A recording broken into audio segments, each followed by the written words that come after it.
Okay, hello again and welcome to the last two problems of your review. This by far will be the most difficult problem for you on the test, and because it deals with the same equations that we've been using. However, you have to separate them into a y component and an x component because it is projectile motion.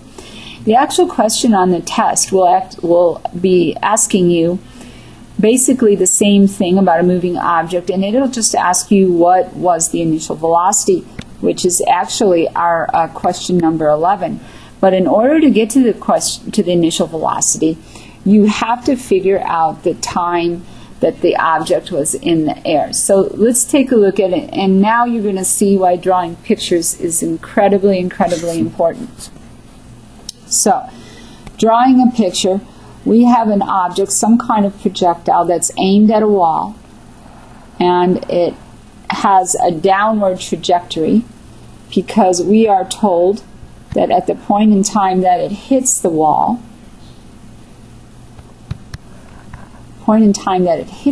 right here, it is actually a distance that is 0.07 meters lower than where it started.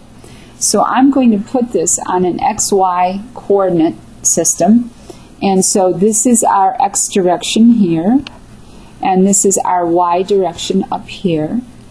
And from this, from the information given in the problem, we know that this object struck the wall 50 meters away.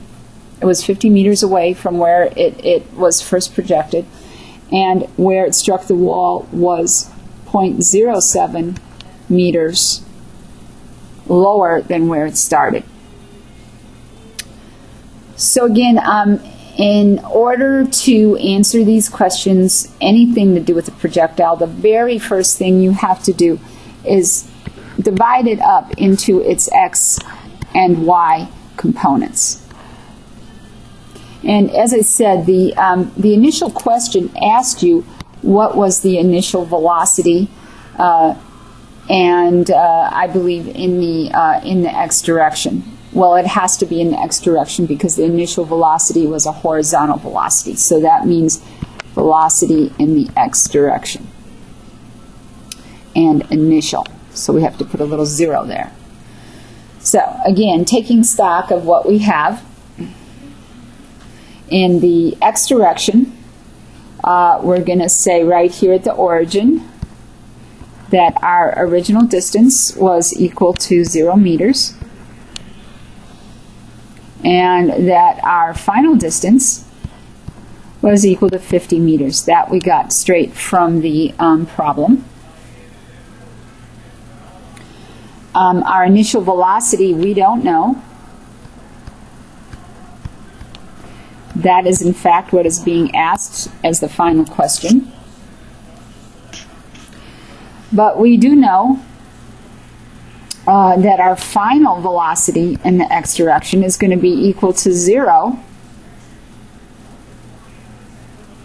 meters per second because it hit the wall. So therefore it stopped and it's 0 meters per second. We also know, because this is projectile motion, that the velocity is constant. There is no acceleration. It is equal to 0.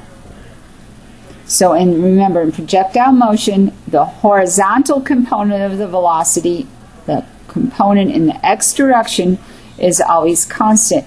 So therefore, the velocity is an average velocity over the whole trajectory, and it'll just equal the change in distance divided by the change in time.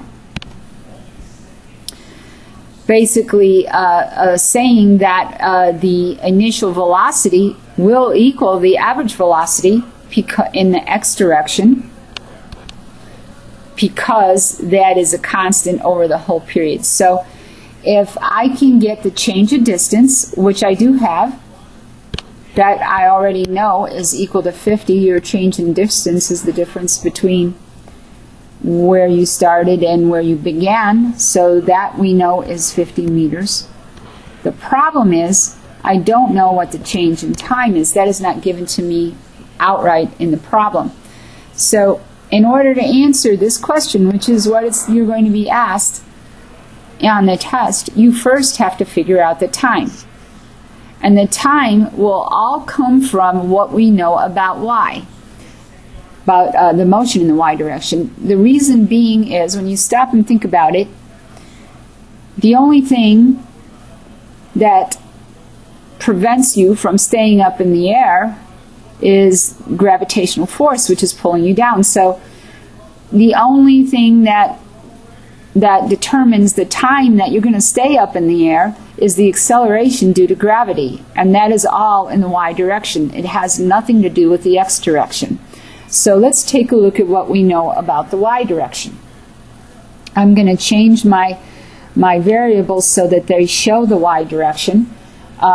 I first know that if I count this right here as 0 for my y direction also, then I know that my initial y is equal to 0 meters, and I know that my final y is equal to 0.07 meters,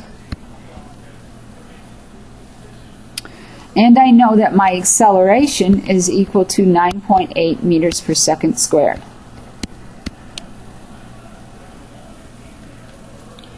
I also know that my initial velocity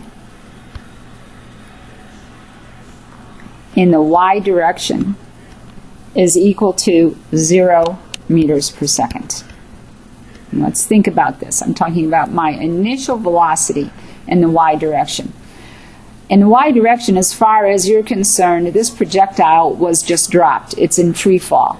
So therefore, its initial velocity in the y direction is 0 meters per second. That means that y, this final distance, will be determined by our quadratic.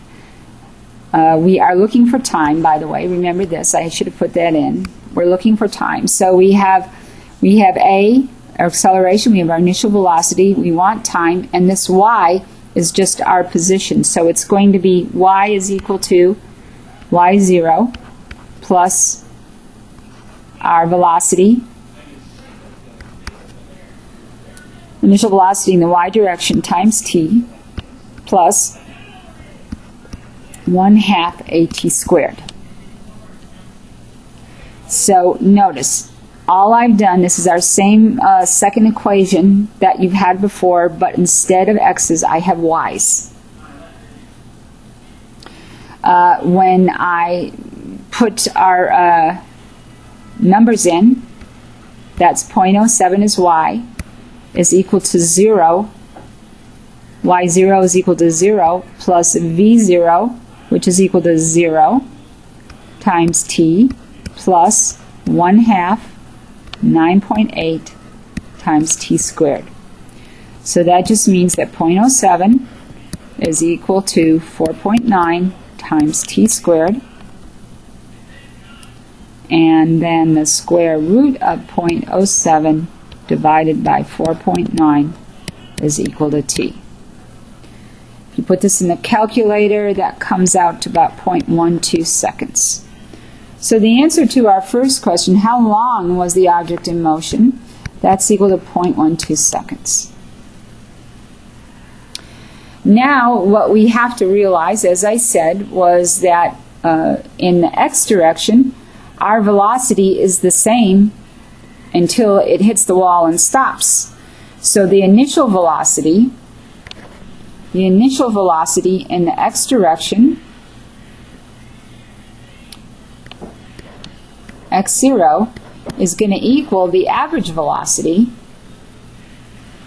which is going to equal the change in distance divided by the change in time, which is just equal to 50 divided by 0.12. And if I divide that out, hold on a minute, 50 divided by 0.12 is going to equal 416.666, on and on and on and on and on. Actually, we only have two significant figures. We would really have to round this off to 420 meters per second. So, big long problem. These are the type of problems you should expect in AP. And we will go over this more in class. I hope this helps.